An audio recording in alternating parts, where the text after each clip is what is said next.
I was telling my dad how much I hate my mom. If I really wanted to kill myself, I would have done it with you and your brother in the car. And my dad was asking her for another chance. I try to sacrifice my own emotions and well-being. I don't want anybody else. I'm not doing this anymore.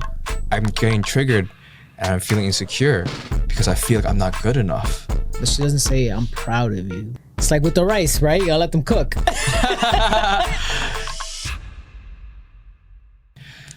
What's good, everybody? Welcome back to another episode of Gemini Soulcast, the podcast where we talk about spirituality, manifestation, and love. I'm your host, Rob. And I'm your host, Sin. And today, we're about to talk about our parents. Whew. There's definitely a lot to unpack in this episode, though. Oh, yeah. Yeah. I mean, we touched upon a little bit in our previous episode. If you haven't seen the previous episode, go check it out, where we talk about leveling up and identity shifts. But in that episode, we briefly mentioned about what our parents have taught us. Yeah. And how that influenced us even today. Yeah. However, today we're going to touch upon, when it comes to parents, not only that, but what they have taught us when it comes to love without actually telling us.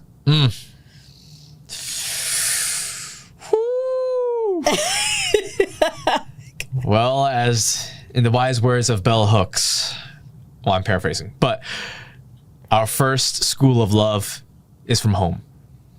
Therefore, our parents are our first teachers of love. They are our first examples of love.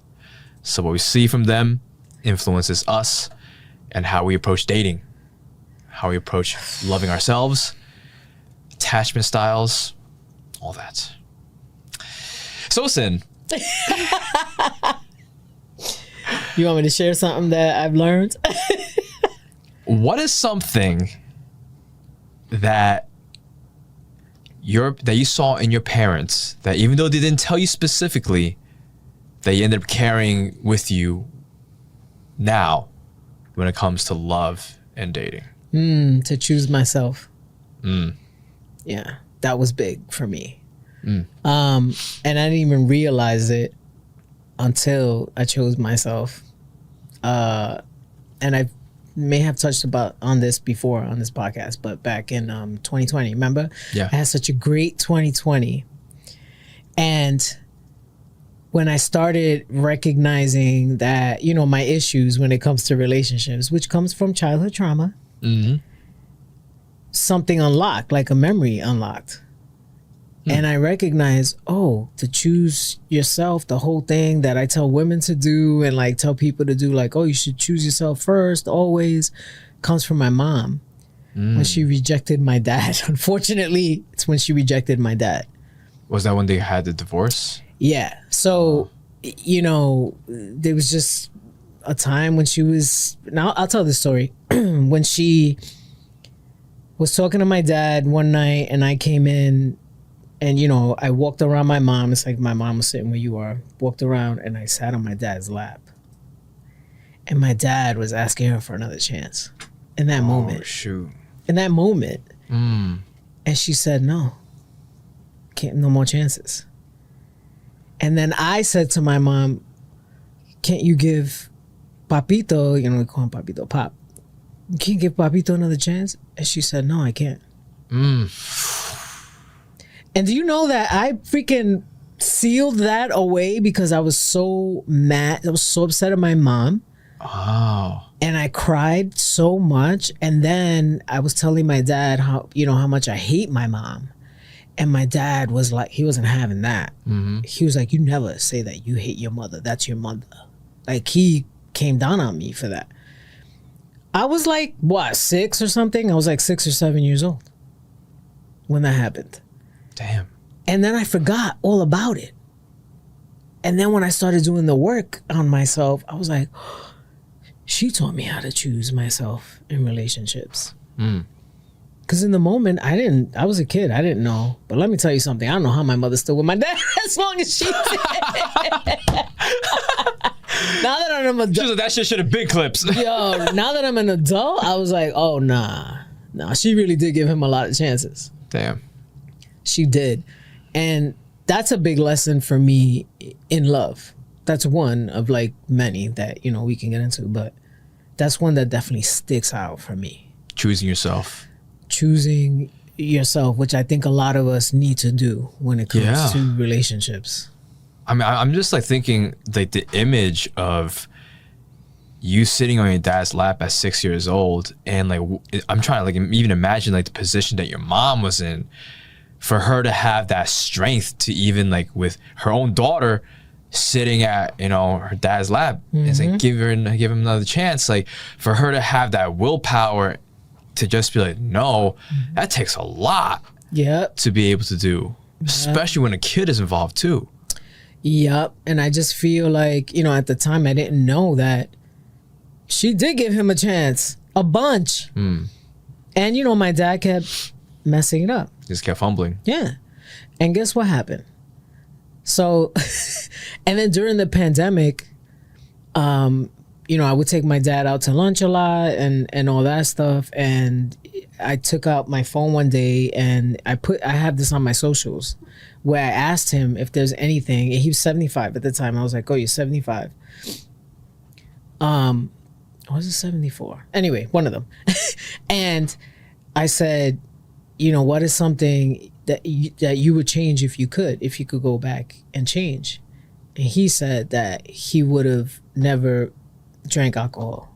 He would never been a drinker.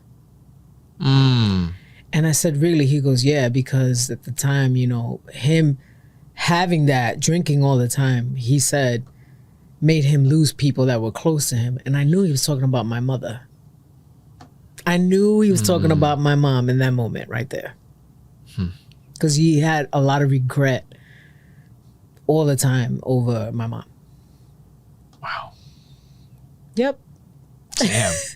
So it's like, I understood it now as an adult, and I also, you know, saw his side.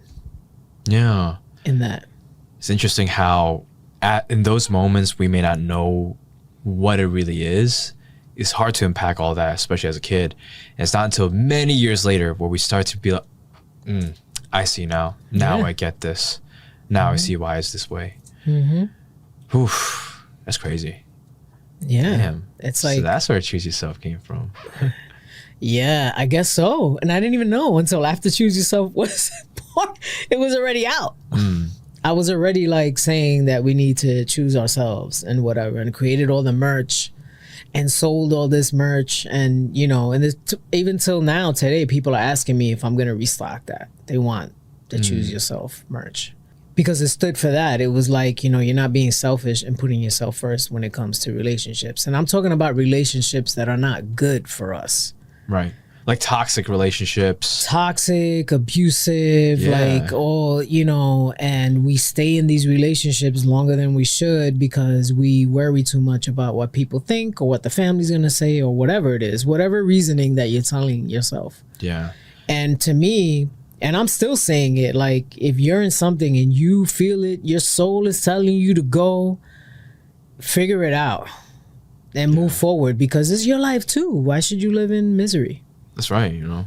I mean, it's easier said than done, especially if you're in a like abusive, codependent relationship. It's not easy to do. But I think like that mindset shift is important because that's going to be that quantum jump, quantum leap from where you are to where you want to be, which is to be able to live in your full power and your full potential. And there's certain people that hold you back, even if they love you and even if you love them. Sometimes, and it's sad when you realize that. Yeah, because even the old school mentality is, you know, you stick it out. Oh, they cheated? No, you stick it out. Oh, they did this and that? You stick it out. No, I'm not sticking nothing out. I'm like, this is my life too. Right.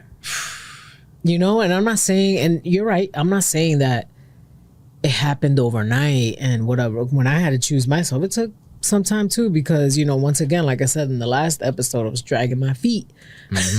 When I knew I needed to do something and, you know, I took my time figuring it out. Yeah. But I did. you know, and then the minute that I chose myself, I definitely quantum leaped. Hell yeah. And there was some amazing things that happened for me, you know, and I just feel like every time that we choose ourselves, like something great comes. I agree too. That's my belief. Yeah. Yeah. Every time you choose yourself, something great does happen. You know? Yeah. Damn. I think for me, when it comes to like parents and like Yeah. what they've taught you without telling you about love, a lot of it probably came down to a sacrifice. Like they were for the family, for each other. And, you know, when you're young and you see this, like you might not even know the full scope of how much, like at least for me, I didn't know the full scope of how much my parents had to sacrifice, not just for me and my brothers, but for each other. And the things that my mom had to deal with, like things that she couldn't really like say even at that time. It was a lot. Like when my middle brother was born, my grandparents on my dad's side, so her mother-in-law and father-in-law, they immigrated to the US and started taking care of us. But she received a lot of abuse, like verbal abuse, like from her in-laws, and she just had to just take it. And during that time too, like my dad didn't say anything back. He didn't defend her. Wow. You know, it was tough. And even to this day, my mom could forgive my dad, but my mom would never forget that happened. Yeah. And so sometimes she'll still bring it up. Like 30 years later, she'll still bring it up. That's, you know, sometimes tough. It's tough, even though they have a loving relationship now. But yeah, it's just like, damn, like you weren't there defending me like you're supposed to. But he's also not the person he was back then. No, he wasn't, you know, but it just showed that like the things that they had to kind of like swallow, things that they couldn't say to kind of keep the peace back then. And I remember one time, it was during a pandemic, I got really mad at my mom for some reason because we're all just cooped in the same spot. And I was like, yo, mom, I think you should go get therapy, mom. You should go see a therapist. And she's like, no, I'm not going to see a therapist. Why? I don't want to tell a random stranger my problems.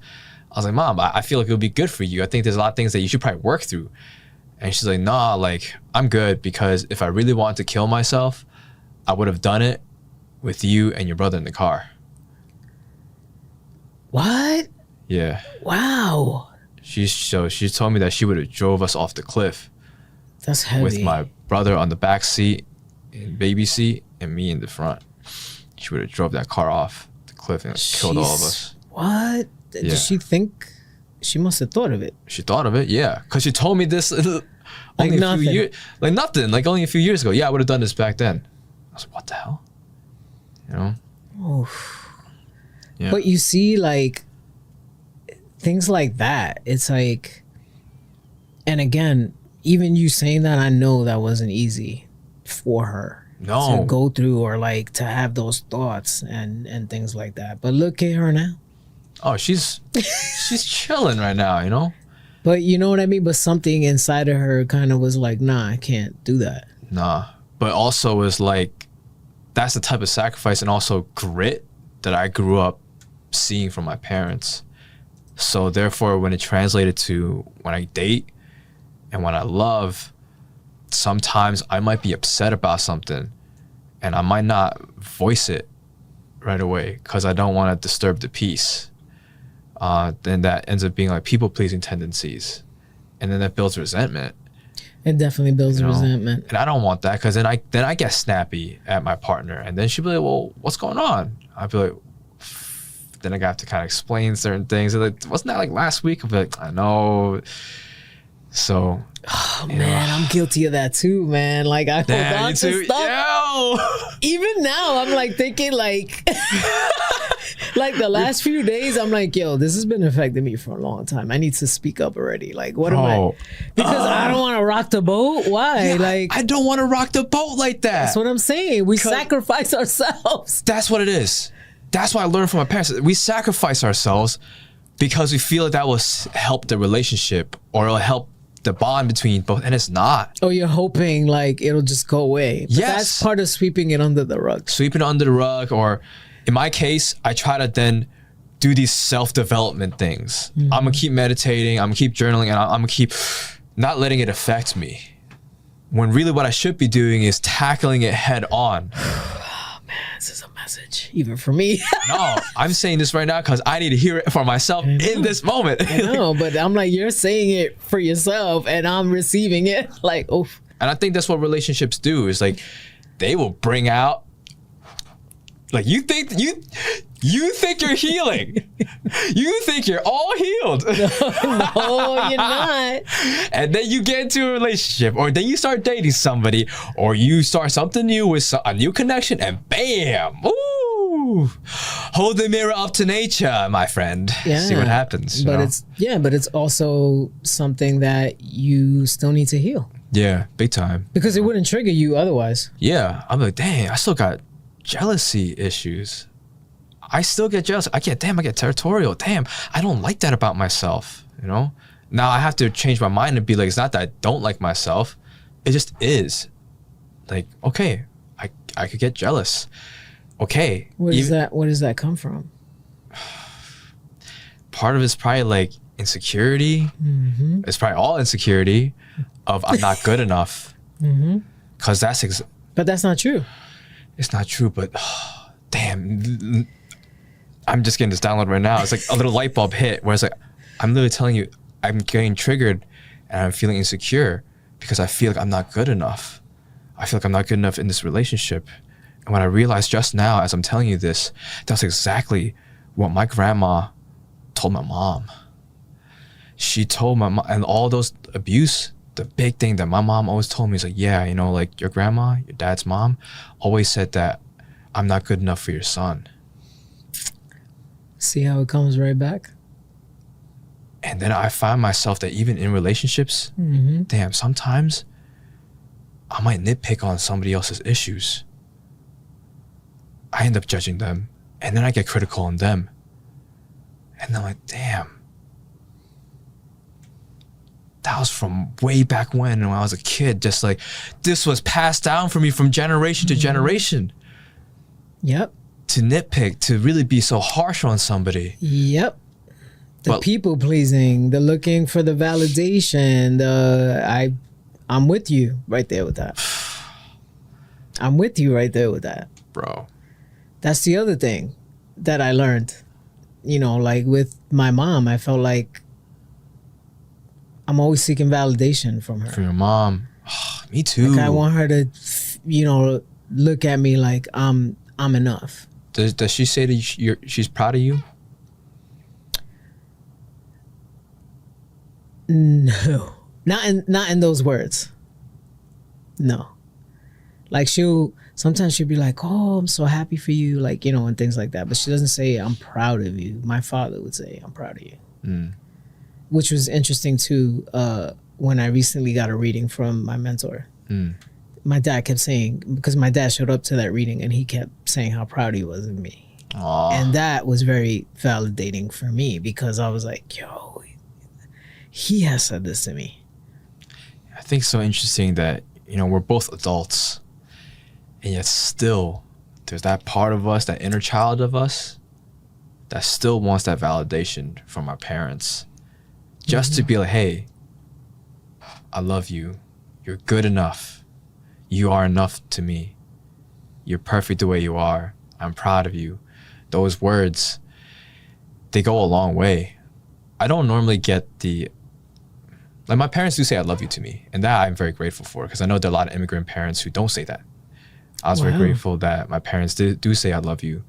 But I don't really get the validation in terms of like, oh, hey, like, son, like, you're doing a great job. Or I'm proud of you. It's always like, you could do better. You could do better. I'm sure you experienced that too. Yeah. You know, so it's always striving to be better, and therefore we feel like we're not enough. But I remember recently, a few weeks ago, during like Chinese New Year time, I started a memoir class, and in the memoir class, you have different assignments, and one of them I wrote about my mom and how she left her village in China at 16 to go to college.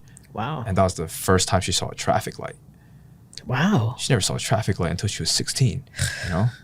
So I wrote about that, and I hesitated to send it to my parents. And then I was like, And then I eventually did. I was like, hey, Mom, Dad, I started a memoir class. This is one of the assignments. It's actually about you.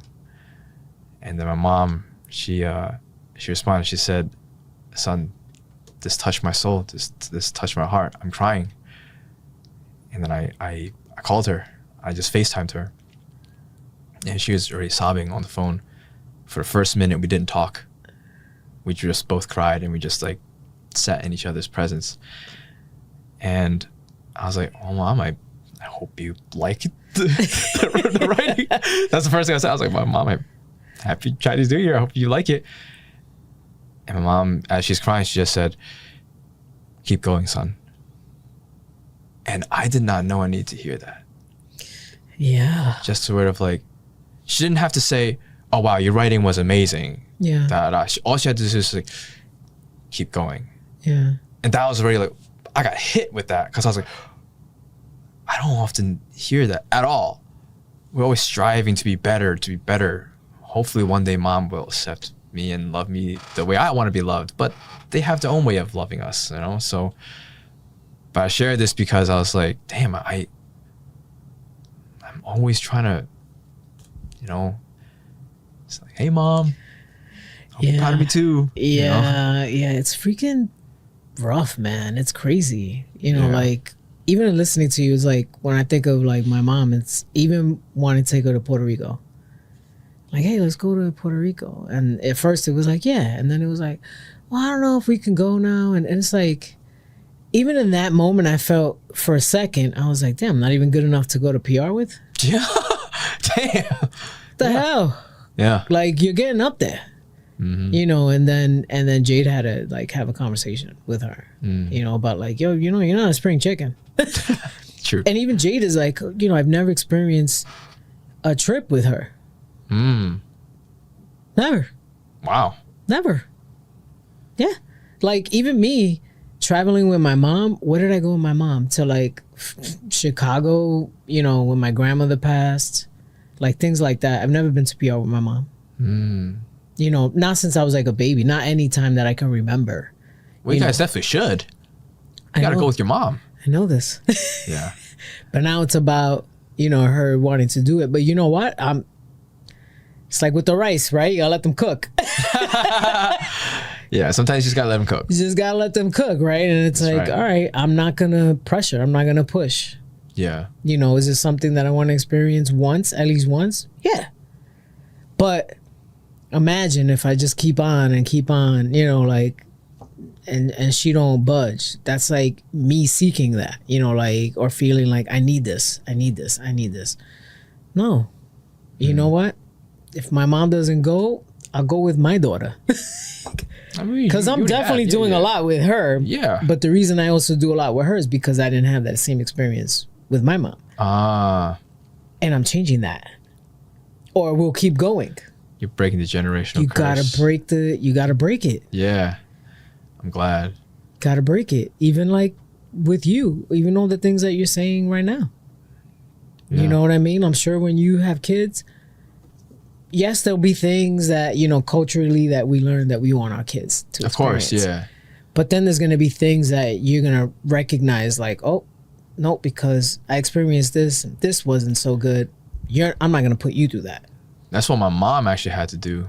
I feel like my mom was the big generational breaker. Yeah. For a lot of things because she didn't get told I love you growing up and things like that. So that's why she was very intentional about saying I love you, not just saying I love you, but also like physical touch. Yeah.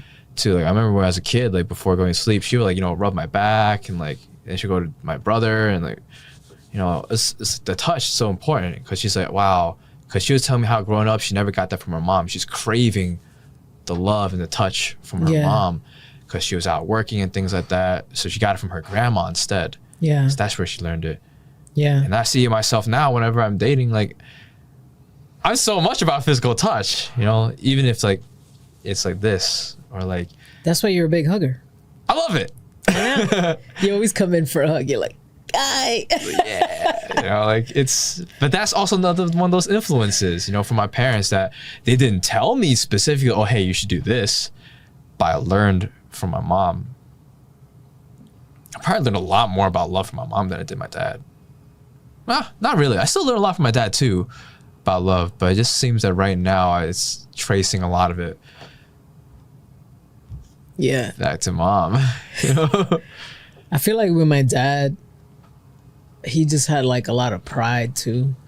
Because even when him and my mom broke up, you know, and he went on to his second wife, and he had, you know, my brother and sister from her, and then they had a falling out, and then my dad was like, well, she don't want me to see the kids, so he didn't have a relationship with my brother and sister until they were like teenagers.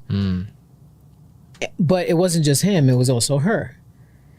They were so angry at each other, you know, like she kept the kids away. My mom never kept us from my dad. That was the difference. So even my dad wasn't paying child support. He was like, you know what I mean? Like, oh, you left me? Well, that's on you. But my mom, how she grew up was like, no, like you don't punish the kids. She wanted, because she didn't know her dad. She didn't get to know her dad. Oh. So she wanted her kids to know their dad. Right. So she never stopped us. She used to let him come get us. She would like let us go to my grandmother's house when he was living with her. She never stopped that.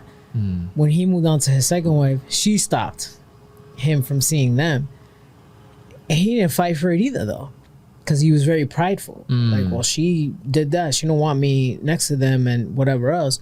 So much so that my younger brother, you know, by the time when we did reconnect, it was because his sisters from like her, you know, marriage before my dad, she had 2 daughters. Oh.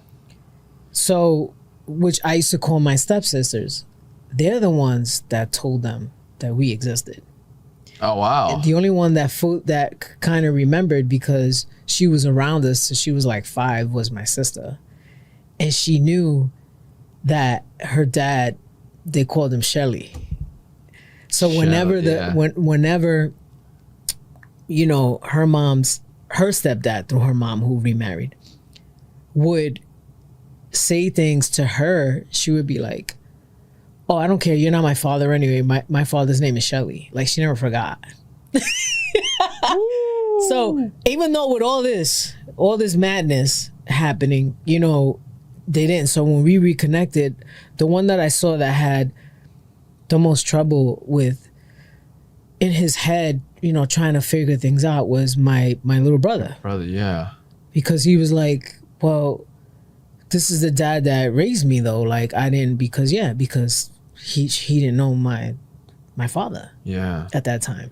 So he struggled too, because meanwhile I was like, you know, at some point it was gonna click for him, because when I was finally able to be around my brother, I hadn't been around him since he was like, I don't know, 2 years old maybe. And then we were apart for like 10 years. And then when we reconnected, he was 12. Damn. And I was like, at some point it was gonna click for you, because you don't have the same last name as him. At some point that's gotta click. Wait, but he's got a different last name than me. You know what I mean? So I said at some point it was gonna happen. So he kind of struggled because, you know, obviously she didn't have nice things to say about my dad. Right. So now he's like, well, I need to know what really happened. And he struggled with that. And then the oldest one of us, had to tell him, hey, this is what happened. And that's how, you know, we came together, like in the most peaceful way. But when my brother Alan, shout out Alan, Alan found out about me, all he wanted to do was be at my house. All he wanted to do was be with me. Like, he would come over every day. After school, hey, can I come by? Can I come? And I'm like, yeah, of course you can come. And he just would always come. That's sweet. And and then we built our relationship. And then finally, you know, he was like, I said, do you want to meet him? And he agreed. He said, yeah, I want to talk to him. And if my brother Alan was here, he'll say, like, I remember that time, like, I just felt like, you know, I don't know how I'm going to feel. Am I going to punch him in his face? Like, he was just like, he had a lot inside of him. Yeah. But when we came together, it was like, it wasn't like that. You know, I think he yeah, my brother Alan's very emotional. He's like very emotional over it. But my dad was like wild because like my sister was 16. Like Yeah. she was gonna be 16. It was like, yeah, It's crazy. It was like a big freaking soap opera. Yeah, no telenovela right there. But even with all of that, it was like the last time my dad was in love, where nobody liked his girlfriend. Like my brother didn't like her and this and that because of like her history and whatever. But for me, my dad struggled a lot too. Like, my dad was a vet and, he felt like he could do anything and he could sleep anywhere and whatever else. And if he had fights with, his landlords or with anybody, I could sleep outside. Damn. Like he was doing the most. Yeah. And he meets her and she was like, well, you're not doing this anymore, this craziness. And they got a place together. It was always clean. It was always like, That's great. She took care of my dad. Yeah. Like, and that's what I remember about her. And my dad was very heartbroken when she passed. She passed at 37 That's so young. from like ovarian cancer. Whoa. So she was like 37. My dad was older though. He was like, I don't know, maybe in his late 40s or something. Damn. And she passed. And he said, that's it. I don't want anybody else. I'm not doing this anymore. And he's still single Wow. that whole time until he passed. Still Damn. single. Never remarried. Didn't have a girlfriend. Yeah. And, sometimes even like the things that I've experienced, like, and last year was kind of a little tough for me, and I was like, yo, am I going to wind up by myself? I'll be like my dad. Like, am I giving up on love?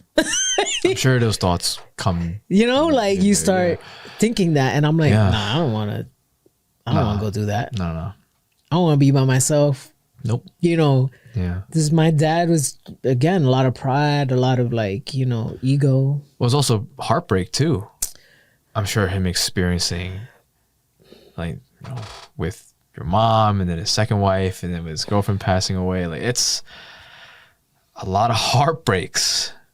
I'm sure that in itself is hard to And recover. I think he experienced a lot of heartache in the war. Yeah, I'm sure. Being a medic and having 52 men die on your lap, that's how many it was. It was like 52 or some crazy number like that. Died on his lap, him trying to save them. Jesus. And he carried that. And he never spoke about it, not even in conversation. Until the end.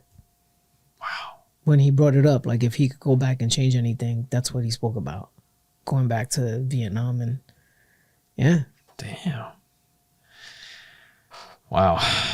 So it's a lot. Like, they carry a lot. Yeah. And then, and now in hearing that in the end, I was like, that's why he would hit the bottle a lot. Because he was always a smoker. Right. But the drinking and the inner conflict, the inner struggle, I feel had a lot to do with that. Right. What he experienced over there. I feel that that's a big part in terms of, circling back to the conversation about what our parents teach us about love. Yeah. I think for both your parents and my parents, and I think a lot of other parents, especially immigrant parents, is that a big part that we learn from them is carrying everything. The weight of the world, everything, and just not sharing all of it. Like with your dad, carrying all that by himself. Yeah. The losses. And they feel that they have to. Yeah. And then they'll tell us like, well, I didn't want to bother you. What are you talking about? I know you understand it. Why didn't you tell me X, Y, Z? The smallest thing.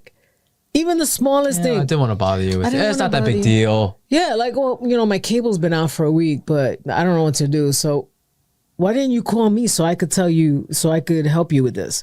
Oh, I didn't want to bother, so what are you doing? I'm just sitting in my room. Are you you kidding me? I'm not gonna lie, I'm at fault for that too. There's so many things where I'm like, bro, you haven't set up your TV yet? Well, this knob just doesn't work. But you do go on your laptop and you'll watch, you told me yourself that you'll watch YouTube and whatever, or your phone. Yeah. You're watching something. So he'd know, but he was big with watching baseball or whatever, football, any sport.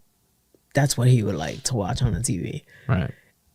And when it was out, he'd just be on his phone. Oh, I got YouTube. I'm looking at this and that. I'm like, all right. Yeah, all right. I guess you have one way of doing it, but like, yeah, obviously on the TV is way better. Like, Yeah. yeah, I get that though. But no, it's the same thing with me too. Like with my parents, like they carry a lot with them that maybe it's not until like later on that I find out about, or, you know, when you're a kid, you don't really know as much, but how they carry themselves. Yeah. Even though you're a kid, they might not tell you, you can feel it. Yeah. You know, I feel it when my parents are stressed when they come back home from work as a kid. You know, I feel it every time. And like, it's not to, you know, badmouth my parents or shame them, you know, but like, and I'm very grateful because like my parents didn't like beat me to the point where like I had to go to the hospital. Like I know kids who've been in those situations. I didn't have that. But they still hit me, you know. My parents did hit me and my brothers and things like that. And when it did happen, like a lot of it just came from just pure frustration and us not getting a good grade, for example, or things like that. So we always had to do good. Otherwise, if we don't do good, we're getting hit, you know, like. Yeah. But a lot of it's also from what they carried from way back when to now. Yeah, you know? we used to get hit too. Yeah. And I feel that too, because even when my parents split up, like my mom, she used to be angry all the time. Yeah. All the time. And once I got older, she told me, well, I felt like, you know, your dad wasn't really helping me and I was doing everything myself and I was just stressed out all the time and I had to leave school and go to work. And it's like, this is why I be like, yo, we just gotta have compassion for our parents because 100%. they did what they could with the deck that they were dealt, like that they were given. Like it's to have compassion for our parents is such a big part of loving our parents, you know, because no matter what upbringing that you have, I get it if it's like some crazy situation where like some monstrous thing happened that your parents did to you. Okay, that I understand, you know, but for a lot of us, like, especially in immigrant households and things like that too, like we got to give our parents grace. You know, they only know what they knew and they were taught certain things too by their parents. Yeah. And so on and so forth. So it's just like, it takes a lot, you know, and that's why I'll never fault them for things. Later on in life, my mom was telling me and my brother, she was like, you know, the one regret that I have is that I wish I spent more time with you guys when you guys were young. I worked too much. I was just doing too much. And then me and my brothers were like, you don't gotta be sorry about that. Mom, like we totally understood why you guys had to hustle so hard, why you guys work so hard. We know. I wasn't that understanding. You know? When I was a kid. When you're a kid, it's different. You know, like you wish. You know, my parents didn't tell me this until years later. I just remember being like, you know, the spelling bee champ. You were the spelling bee champ? I was. What the hell? I didn't know that. In elementary school for 3 years straight. Wow. Gemini. Well, they would, you know, have like all the classes go and, you know, whoever's going to compete in the spelling bee and I would win. I would get bullied. I got bullied for that. That's when I got bullied. In elementary school, winning? I would get bullied for winning the spelling bee. Yeah. That's crazy. So even that, like, nobody was ever in the audience. Your parents you know, weren't like, there, right? No, because my mom had to go to work and I don't know what my dad was doing. But so I would just do this and then win. And it would just be like, I would be excited about it, but nobody there to share that. Damn, I feel that. So I struggled a lot with that. So that's why when I had Jade, I was like, I don't care what she's doing. I'm showing up. You'll be present. And if she was here right now, she would tell you, I have been to everything. Even, you know, That's how we met when you guys did Here Lies Love on Broadway. Yeah. How many shows did I go to? Yeah. I already saw it. Yeah. How many times? Well, 4 times? A couple of times, because she would be like, hey, I got tickets. You coming? I'm like, yeah. And she did like an off-Broadway play a couple of years back too, and I went to every one. And the one night that I didn't go, she said, Ma, I was like, I don't know what the heck is going on.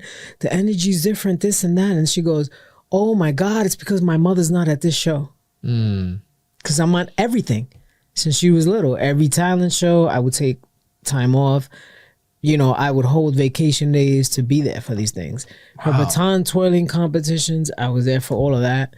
Like anything that she would do, I was there. Her dance recital, I went. Never missed. Ask her. Never missed, because I changed it. I didn't want her to experience what I did. Was a lot of sadness in that. There's a lot of sadness. Yeah, with like, you know, mom or dad not being there, especially when you're doing something that you love. Yep. Damn. I didn't get that as much either growing up too. And when I found my love for performing and things like that, yeah, my parents didn't really go to see the shows, and felt very embarrassed to even tell them about it. You know, it wasn't until later that I finally, like, senior year of high school, I told them, hey, you should come see our like play that we're doing, and they finally came to go see it. Yeah. You know, but even still, I was nervous, you know, because I didn't know what they'll think and everything. I still don't tell them everything about like what I'm doing, you know. You didn't tell them about He Lies Love? I did, yeah. Oh, I was like, that was no, a big I definitely told them that. That was a big one. They never saw it. They didn't go see it. But my brothers did. My brothers came to see it. A few family friends saw it, and it was nice, you know. I loved it. No, it was fun, you know, like, well, because partially was also like the fear of judgment, feeling like it's not enough. Oh, you're in a Broadway show? Like, are you one of the main actors on there? Or are you just in the background? Well, why are you just in the background? You know, like things like that. You know, I like, look at it like it's one step closer for you. Yeah, it is, but I'm sure they probably think differently about it now. But you know, back then it was met with a lot of like resistance. Same thing that same year when I was doing Here Lies Love, I got a student film. I was like really happy about it. I was like, oh damn, I'm gonna do this student film. They're gonna pay me. It's gonna be in Connecticut for 5 days. My dad went off on me. You know, he's like, another student film again? Why you keep doing all these student films? Like, you're going nowhere in life. Like, it's been over 5 years. Like, my dad legit asked me, what have you done and what have you accomplished in the past 5 years? You haven't done anything with your life. You know, like, and because of that conversation, I didn't talk to my dad for 2 months afterwards. Then I started talking to them, and I was like, yo, this is the reason why I didn't talk to you guys, because I felt judged. I felt all that. Yeah. These little victories. I don't want to paint my dad in a negative light either. Like, he's an amazing dad, and like I have such a great relationship with him now, especially. But I had to deal with that. You know, like it's part of that process of like, damn, you know, I wish you were there. I wish you were there to experience this with me, because I enjoyed this. You know. Yeah.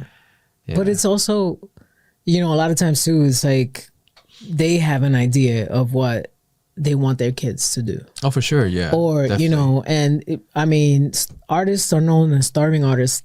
Yeah. And for a lot of people, we're not going to be. Yeah. We're not going to be starving. But, you know, a lot of people could just look at it like, oh, that's not a stable thing. Or like, you know, it doesn't really pay that much, or how, unless you're a celebrity, which is not true either. Because you don't have to be a celebrity in the acting world to make money. No. You can make money. Yeah. But, you know, you gotta look at it too, like, you know, they grew up a certain way. Yeah. They were taught certain things. You know, I have to do this, and my kids have to do the same. And I know for me, like, it was like, even things that I've done, you know, like jobs that I've had, it's like, whoa, what are you gonna do with that? Like, well, what are you gonna do next? Or, you know, if I leave a job I'm not happy with, why are you leaving? Like, you know, you got your money, and I'm, because it's not for me, like, it's not aligned. But did my mom get that all the time? No. No. Well, it's different, because I think in our parents' generation they have fewer choices as well, and it wasn't really like some that they really had the luxury to do even. Yeah. So I totally understand if they're looking at us and being, well, why are you quitting your job? Yeah. It's stable. You have income. Because for them to, back then we didn't have money. Yeah. So it's just a different mindset too. I can't blame my parents. Just like how, you looking at your parents too, you're like, well, it's understandable why they thought the way they did. But that's why it's like different generations. And that's why what we could do is exactly what you're doing. And I'm inspired by what you just told me in terms of like how you like show up for Jade. And yeah, I just think that's awesome. That's very commendable of you. Like, thank you. To this day, I'm like, anything, like, I'm there. I'm going to go. That's so cool, like, I mean, she's even got like, she's going to get her headshots redone or whatever. And I was like, well, let me know if, you want me to go with you, even to like her appointment to get like her headshots done. But I just want her to always know, and I know she knows this already, but it's like, she doesn't have all the answers either. And could she have a more stable job, let's say, and whatever else, or, safer job? Sure. But then Jade wouldn't be Jade. And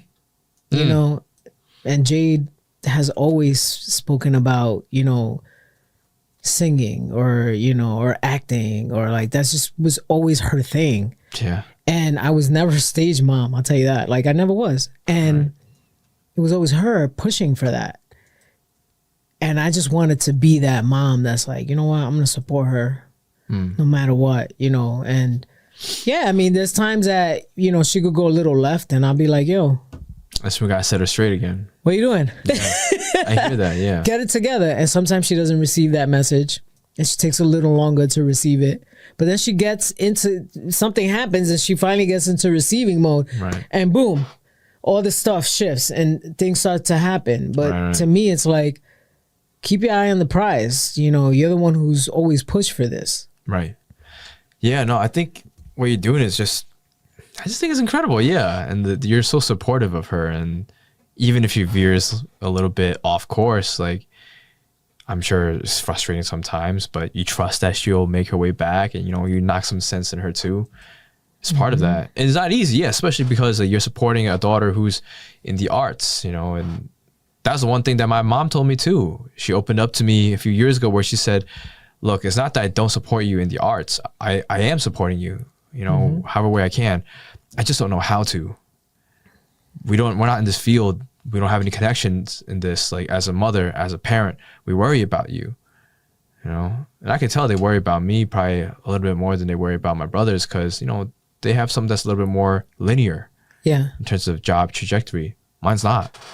So, but at the same time, it's like, I'm not going to look at this worry and be annoyed by it, because I know that worry comes from love. And even though the love might not always be like in your face, the love is felt.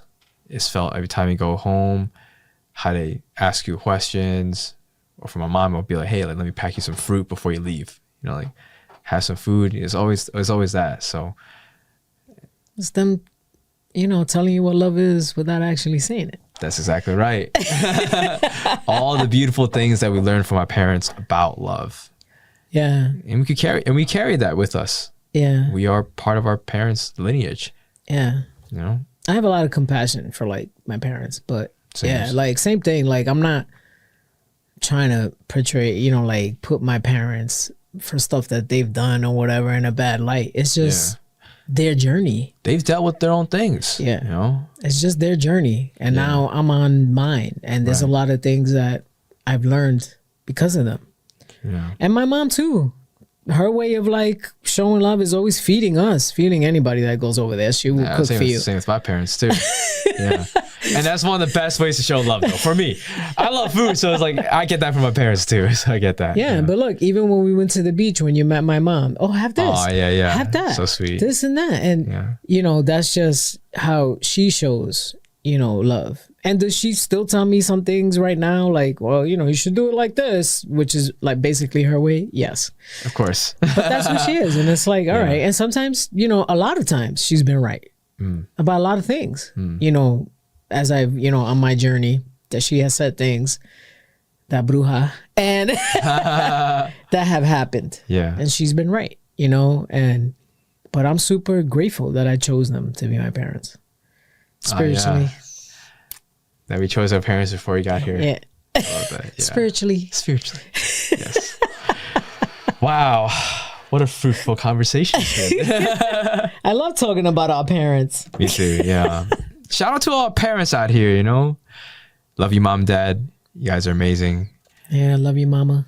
Is there any message that you want to send to your mom and your dad? Well, my dad is not here, but spiritually he's here. You can send a message to your dad. Nothing. I wish, I love you, Pop, and I wish I could hear all your corny jokes right now. It's amazing. Yeah. That's one thing about him too. Like, he always make a joke. If I try to have a serious conversation with him, he would make a joke and it would drive me crazy. But now, I wish that I had that still. Aw. Like that I miss. He would probably still annoy me, but I'll miss it anyway. You miss the annoying parts. Yeah. But from my mom, I just always tell her, like, I love her. Yeah. Even with all her decisions. I didn't agree with all her decisions, all your decisions, mama, in case you ever see this. But same way you didn't agree with all of mine, but here we are. Yeah. But I don't love you any less. Like, I still love you. I love that. Yeah. Beautiful. You? I'll say for my mom, I love you. Thank you for raising me and my brothers. Thank you for all the sacrifices that you've made. And just know that I'm going to continue to make you proud in different ways. Yeah. And I'll always come back home. And to my dad, I'll say, thank you for accepting me now more than ever before. You've been really fun to be around with, especially these later years of life. You've been a really amazing friend that I didn't expect. So yeah, we were shoveling snow the other day with the blizzard and everything. And then I told my dad, I'm going to make a snowman, and he recorded the whole thing. I felt like a kid again, and my dad got to be a kid. I was like, Dad, we're going to jump into this fresh snow. So I did it first. I jumped into this fresh snow, and then he's like, I'm going to do it too. And then he did it, and then it was just mad cute. So I was like, damn, Dad, like, this is awesome. So yeah. They know that, Mr. and Mrs. Chen know that they raised a very good boy. I'm okay. I could be better. Oh no, the same mindset. Here we go. It was a work in progress right here. Yeah. Thank you. Day by day. Minute by minute. Evolving. Check out the last episode. Right. Leveling up. Yeah, but yeah, totally grateful. And I love this conversation. I'm glad we had it. Same. So, if you came to this point of the podcast, write down in the comments your relationship with your parents. What is something beautiful that you've learned by your upbringing with your parents? Write down in the comments. Yeah. Let us know. Like, how did they show you love without saying it? That's right. Yeah. Man, and on that note... This has been another wonderful episode. That's right. I'm your host, Sin. And I'm your host, Rob. And this is Gemini Soulcast.